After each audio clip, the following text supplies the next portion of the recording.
In the previous video, we explored the varying attitudes to the Council of Chalcedon in the churches of Rome, Constantinople, and Alexandria. In this video, we survey the aftermath of the Council of Chalcedon in the churches of Antioch and Jerusalem. After the Council of Chalcedon, 451 AD, the Church of Antioch underwent significant theological and political upheaval. The council had affirmed the doctrine of the two natures of Christ, divine and human, in response to the Christology attributed to Eutyches. This decision led to various challenges for the church in Antioch, which had been a center of early Christian theology, particularly in opposition to heresies like Arianism and Nestorianism.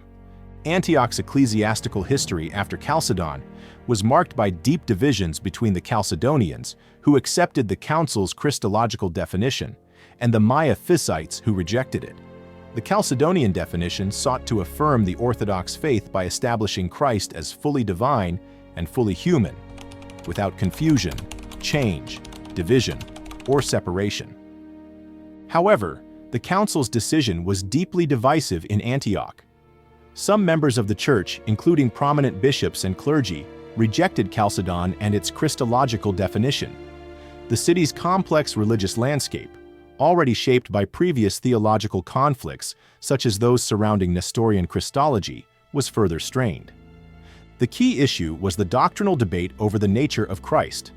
The Miaphysite movement, which rejected the Chalcedonian definition, grew strong in the region, with figures such as Severus of Antioch, a staunch opponent of Chalcedon, becoming influential.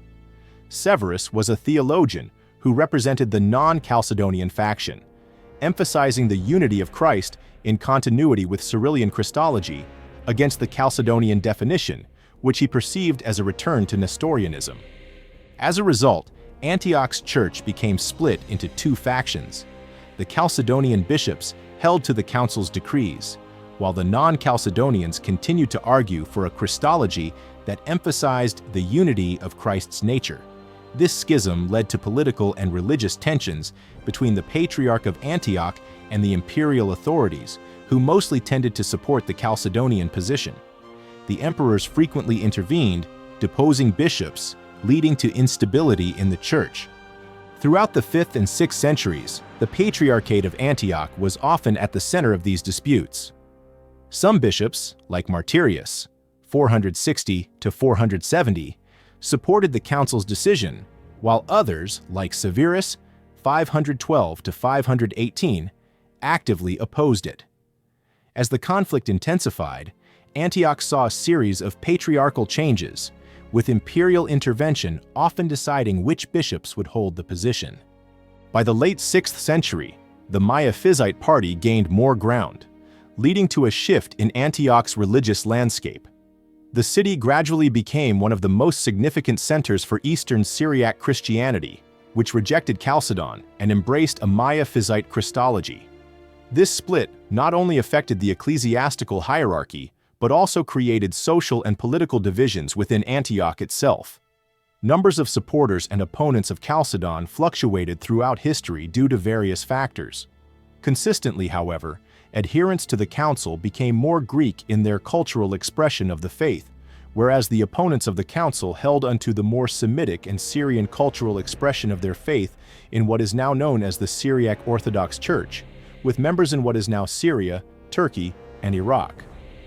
Juvenal of Jerusalem was among the leading voices at the Second Council of Ephesus in 449, where he supported its decisions. During the Council of Chalcedon, he shifted his allegiances and decided to side with Chalcedon.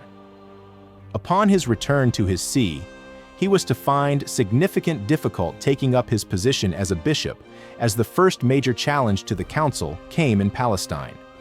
It began with crowds of monks, led by the abbot Theodosius, who were backed by Empress Eudocia. Eudocia, the widow of Theodosius II, had lived in Jerusalem and opposed the religious policies of his successor, Marcion. This group of monks rebelled against Juvenal of Jerusalem.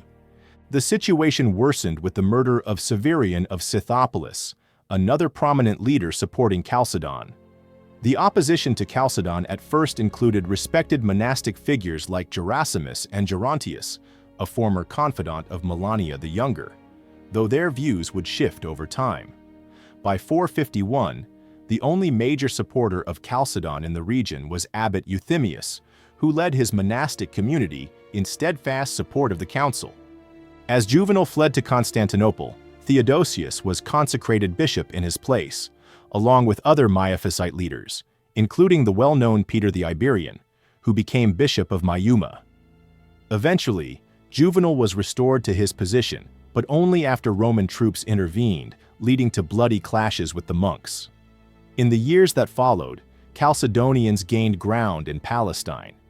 This was largely due to the efforts of influential Chalcedonian monastic leaders, especially Euthemius and Sabas, who promoted the council's teachings successfully, not just through force, but through their leadership and influence in the monastic communities. In conclusion, the aftermath of the Council of Chalcedon left a profound and lasting impact on both the Church of Antioch and the Church of Jerusalem. In Antioch, the theological rift between the Chalcedonian and Miaphysite factions deepened, reflecting broader divisions within the Christian world. The Chalcedonian definition, which emphasized the dual nature of Christ, became a point of contention, particularly in a region that had long been at the center of theological debate. The opposition led by figures such as Severus of Antioch created a religious schism that lasted for centuries. This division was not only ecclesiastical, but also cultural, with the Chalcedonians aligning with a more Greek expression of Christianity, while the Miaphysites embraced a Semitic and Syrian identity, which would shape the Syriac Orthodox Church for generations. Similarly, the Church of Jerusalem faced its own challenges, as Juvenal's shift to Chalcedonian orthodoxy met with significant resistance from local monks and powerful figures such as Empress Eudocia. The rebellion against Juvenal's authority was marked by violence and political intrigue, with the intervention of imperial forces ultimately restoring Chalcedonian influence in the region. However, the long-term success of Chalcedon in Palestine was not solely through military force.